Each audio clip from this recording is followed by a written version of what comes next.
si Spirit Guide Messenger po. Welcome back po. Hi Virgo. Virgo, ikaw ngayon ang bibigyan ko ng reading ha. Alamin natin yung posibleng maganap sa year ng 2025. So, prediction reading ito ha. At maraming salamat po sa mga bago kong subscriber. Thank you po. At sa mga cross-watcher na Virgo, maraming salamat po at naligaw kayo dito sa aking channel.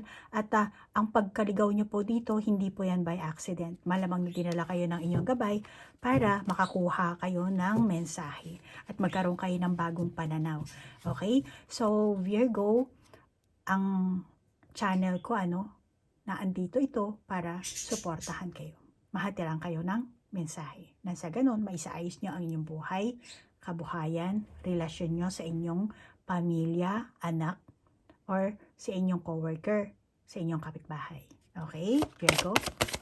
At ang intention ko sa paggawa ng video ito, naway mabigyan ko kayo ng kamalayan at ma-heal nyo po ang inyong sarili. Okay? At saka Virgo, ito lang palagi ko sinasabi, ang self-love. Ang self-love, Virgo, hindi po yan selfishness or self-desire. Okay? Virgo, ang katawan natin ay templo ng banal na spirito. Kaya kailangan natin mahalin ang ating katawan, kailangan natin panatilihing malinis.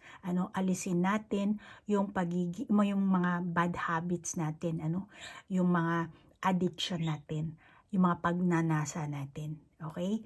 Kasi nga ang ating katawan ay templo ng banal na spirito. Okay? Temple of the Holy Spirit. Kaya palagi ko sinasabi na self-love. Diba ganyan? Pag ang altar, malinis, maaliwalas, diba?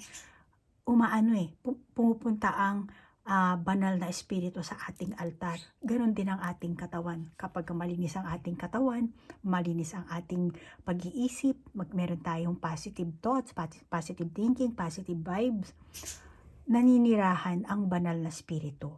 Pero kapag meron naman tayong malalaswang pag-iisip, masamang mga balak, ang evil spirit ang lalapit.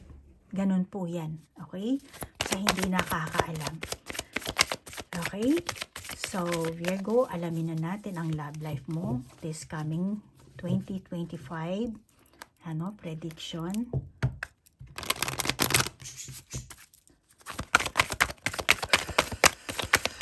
Okay. Love life ni Virgo sa 2025. Love life ni Virgo sa 2025. Love life ni Virgo sa 2025. Ganyan na lang ang ginawa ko. Unahin natin. Kasi esoteric to Japanese na Okay, tsuyoy kokoro o reisei sa henka o kami norimashita de. Dojinai kokoro no machi kudasai. Okay, pasensya na ha, Virgo. And then, kuha tayo nitong Psychic Oracle card. Kung ilan lang ang lumabas. Oracle card.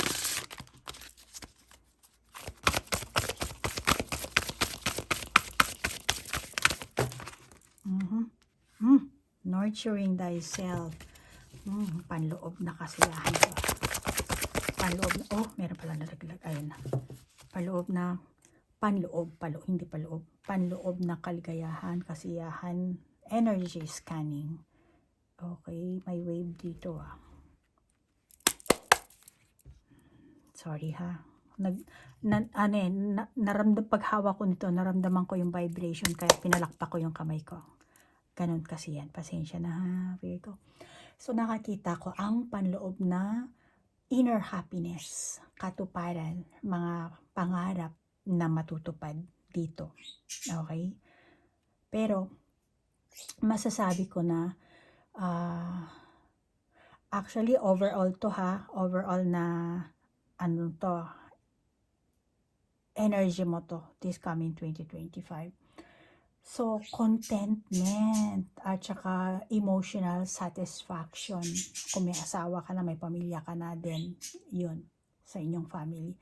Relationship, companion, emotional satisfaction na nakikita.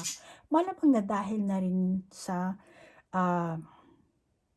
enerhiya mo, kung paano ka kumikilos sa everyday na pamumuhay mo.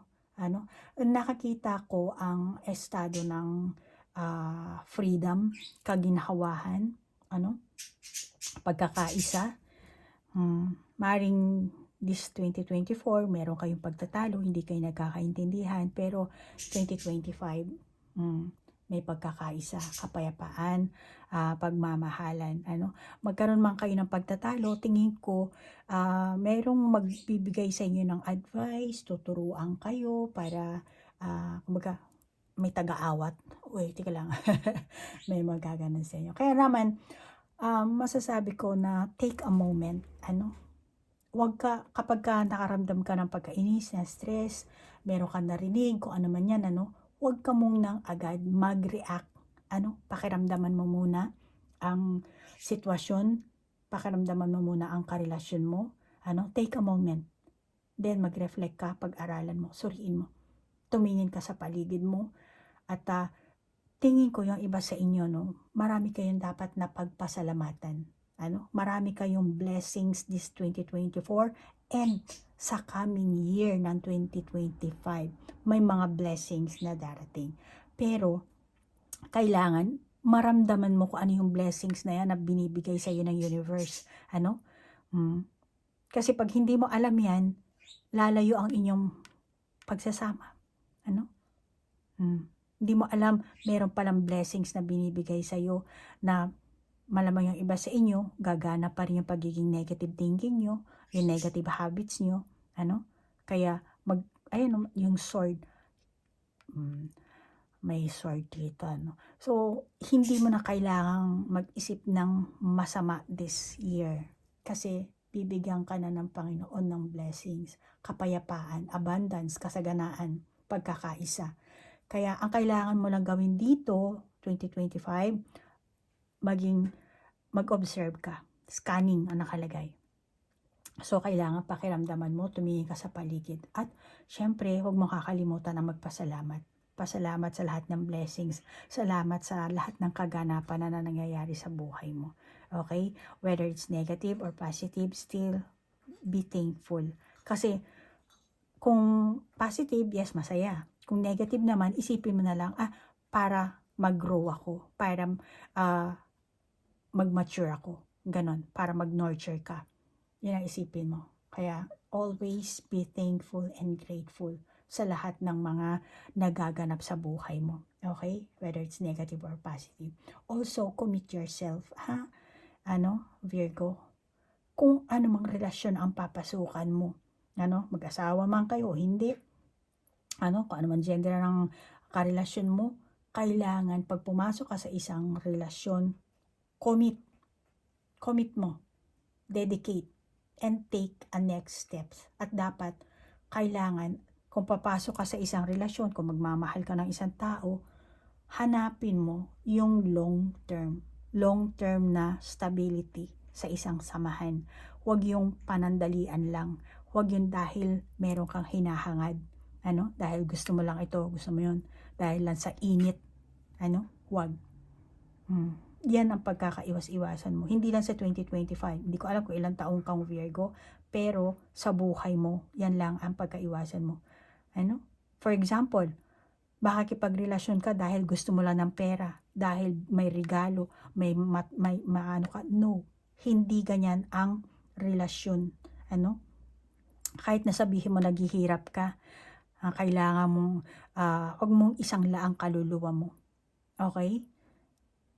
Binigyan ka ng Panginoon ng katawan, ng kaluluwa, inihipan ka niya ba? Ginawa ka niyang tao, create ka ni Lord. Ngayon, huwag mong ibenta sa demonyo. Kaya, kung ano man ang meron kang kaganapan sa buhay mo, talagang, yan palagi kong sinasabi, suriin nyo, evaluate. Evaluate yung mga kaganapan, yung pag-uugali mo, para malaman mo kung ano ba talaga ang meron ka. At saka, Virgo, ang gusto kong ipaalam dito, I'm sorry, malaman, etong init na to na pula, tapos etong black na color. Kung sa 2024 meron ka mga bagahe, or meron kang hinangad na hindi na pa sa kamay mo, yung 2024 na lalo na kung yung mga hinangad mo is negatibo, iwasan mo na yan, Virgo. Talikuran mo na yan. Meron sa Biblia, sa Genesis 19, chapter 19, verses 17. 1917. Palagi kong sinasabi, magbasa kayo ng Biblia dahil yan ang magbibigay sa atin ng positive vibes, bagong pananaw, At parang na rin yan naandyan kasi ang lahat ng mga kaganapan din, na iba nga lang ang generation. Pero, ito ang sinasabi kasi sa Genesis chapter 19 verses 17 na sinasabi ni Lord or sinasabi ata ng anghel na run for your life, yung ganun. At huwag nyo nang talikuran yung iiwan nyo sa nakaraan or yung nasa likod nyo na. So, ibig sabihin, look forward, move on. Huwag ka nang mag-look back. Baka maging asin ka. Maging pillar of salt. Diba? Nasa Biblia yan. So, eto, huwag mo nang balikan ang nakaraan. Kasi, yung nakaraan, past na yun. Dahil pag nilingon mo yan, baka masunog ka pa. Lalo ka lang malunod sa negatibo mong habit, sa negatibo mong pamamaraan. So, iwasan mo yan. Kaya nga, meron tayong pamamaraan na New Year's resolution, di ba, Virgo? Kahit saang bansa meron yan. So, kung sa tingin mo, meron kang ganyang klaseng mga habit, then iwanan mo na yan sa past mo, sa 2024. So, 2025, dahil meron kang swerte, meron kang abundance, kapayapaan, pagkakaisa, pagmamahalan na ibibigay sa iyo ng universe. So, yung past mo, iwanan mo na. Maging bago man itong dumating sa 2025 or dati mo nang or ewan ko anong klaseng relasyon ang meron kayo, but still, maganda ang iyong baraha, maganda ang iyong kapalaran sa 2025. Okay? At kung ano man ang matamo mo sa 2025, still be thankful and grateful. Okay, Virgo? Then, move on tayo sa iyong money. Tingnan natin ang iyong money dito.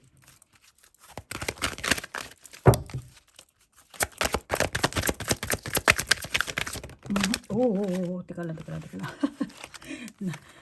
Ayan. Teka lang. Ang dami naglabasa sa'yo, Virgo. Eto. Mending, observer, orphan, and then truth be told, and go the distance. Okay? Go the distance. Sa pera, kung mayroong, kasi kung sa tingin mo nawalan ka ng pera, then accept mo. Kung nalugi ka, accept mo.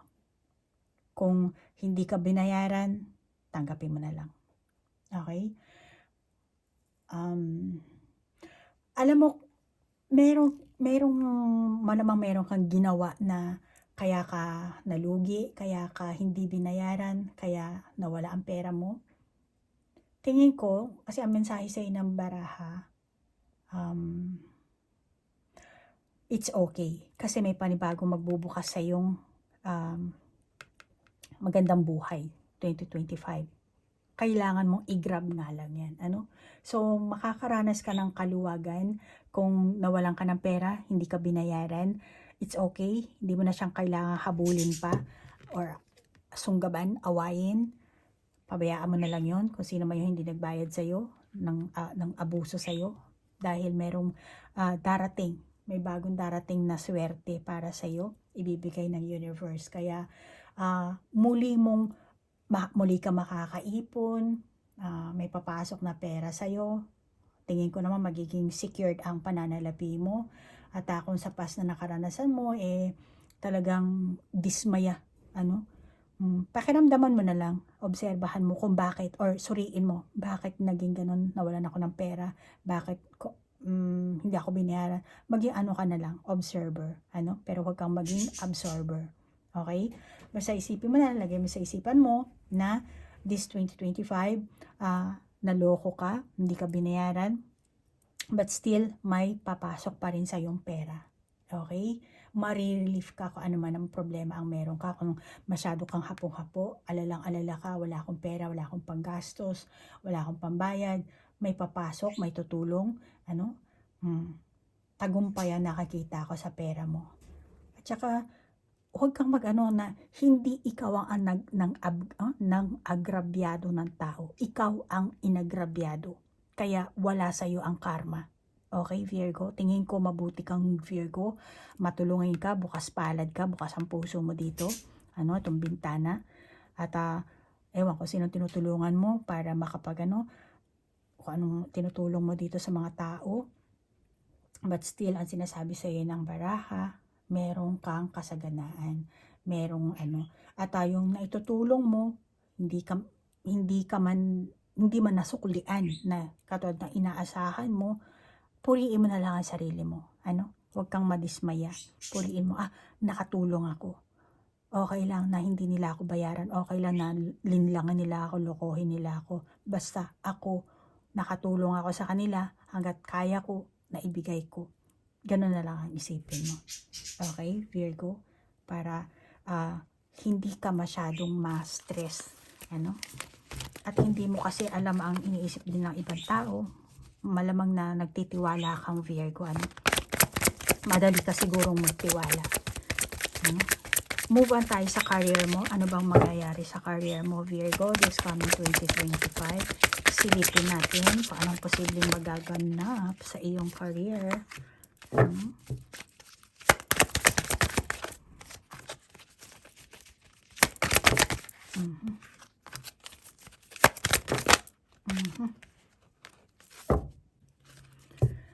So, Virgo, sabi ko one ring circus. Tapos, movement. And then, bone collector. Oh, home. Commitment. Ayan. Pareho silang parang ornament sa pansabit sa Christmas tree. Pero ito rin lumulutang So dito masasabi ko career mo. Gumawa ka ng unique. Kasi bone collectors, hindi naman lahat ng tao nagko-collect ng buto. So, gumawa ka ng sarili mong pamamaraan, lumikha ka, na isipin mo kung paano magkakaroon ng changes ang working place mo, ang trabaho mo, ang ginagawa mo. Kung paano magkakaroon ng progress, kung paano mag-grow, kung paano uunlad. Okay? Maging structure ka, magkaroon ka dapat ng self-discipline, self-routine, kumuha ka ng mga taong magbibigay sa'yo ng positive vibes, magbibigay sa'yo ng good energy, magbibigay sa'yo ng magandang payo, tutulong sa'yo, pero kailangan tumulong ka rin. Tulungan mo rin ang sarili mo. Dahil mayroong mag-aabot sa'yo dito. Na which is tingin ko magandang mentor ito, Magbibigay sa'yo ng magandang impormasyon para mag-grow ka, para gumanda ang iyong career, ang iyong buhay sa loob ng pinagtatrabahuhan mo, samahan, malamang. Kaya kailangan mo talaga self-discipline dito. Kaya tingnan mo yung mga bato dito nakapaligid sa kanya. So, gumawa ka ng sarili mong boundaries. Disiplinahin mo ang sarili mo. Hanggang dito lang gagawin mo. Then paglabas dito, hindi mo na gagawin. Okay? And then kung sa tingin mo na merong hindi magandang karanasan ka this 2024, then move on na. Okay? 2025, panibagong kasaganaan to sa'yo, panibagong pangarap, panibagong pag-asa na darating sa'yo, karera mo, uunlad. Malamang kung ikaw ay magsisikap, gagawin mo ang lahat na makakaya mo, then mapapasa kamay mo kung ano man ang gusto mo. Magkakaroon ka ng may papasok na pera, malamang promotion, okay? Basta effort ang kailangan dito, concentration din. At kailangan organize ang mga diskarte mo dito. Okay? Huwag kang magpapabuwal. Okay? Kailangan organize. Maging disiplinado ka, maging mahusay ka, magtiyaga ka. Ano ba? Ano pa masasabi natin dito? Lalo na pag gusto mo talaga ng isang bagay, gusto mong ma-achieve, mata mo yan, yung liwanag na star na yan, maging employee of the month, kailangan mong gumawa ng diskarte. Organize your plan, and ano pa ba? If ever na magkaroon man ng let's say sumara ang opportunity sa'yo, kasi sarado ang pintong ito, or feeling mo lumayo ang magandang oportunidad sa'yo, it's okay. Yes, oo, this 2025, malamang na makaranas ka rin ng kaguluhan, makaranas ka rin ng frustration, madismaya ka, pero yung pagiging frustrated mo, let's say nag-apply ka na trabaho tapos hindi ka natanggap, it's okay. Yan, stepping stone lang yan. Okay? Yan ang, diyan ka lang, kumbaga, let's say January, marereject ka sa in-applyan mo. Stepping stone mo lang yan para makapag-jump in ka, para makapag-move ka sa pinaka binibigay talaga sa iyo ng universe na kung ano man blessing yan. Okay? So, alisin mo yung pag-iisip na, ay, malas ako, ganyan. No, huwag ka mag-isip ng ganyan. Tigilan mo yan. Alisin mo sa isip yan yung ganyan. Okay? Isipin mo na lang, challenge ko pala yun. O paano ko i-change yan, isi-switch yan sa positive way. Ganun ang gawin mong mindset. Okay? Ni-reject nila ako, tinanggalin nila ako sa trabaho kasi ganyan, nalugi ako. So, pag-isipan mo, obserbahan mo, bakit? Okay? Pag-aralan mo. Kailangan mong pag-aralan yan always. Kaya palagi ko sinasabi na self-realization, self-awareness, self-reflection, and self-discovery. Kailangan meron kang madiscovery sa sarili mo. Kasi ikaw lang ang driver ng buhay mo. Okay? Hindi ka kailangan magpa-drive sa iba. Pwede kang humingi ng opinion, but bottom line, ikaw ang magde-decide para sa iyo. Opinion is opinion. Okay? Ang decision is sa iyo. So, yan ang nakakita ko. Kaya kung nakaranas ka ng frustration, okay lang yan. At isipin mo na lang, stepping stone yan para mag-grow ka, para mag-mature ka, para maabot mo ang star. Okay? Ang diploma, ang ano man yan, or ang bonus, ang pagtaas ng, ng sweldo. Okay? So, Virgo, hanggang dito na lang siguro ang ating reading. Nagpapasalamat ako sa inyong like, share, comment at sa oras na inilaan nyo. Maraming salamat po. Wish you luck sa 2025. Namaste po. Bye-bye!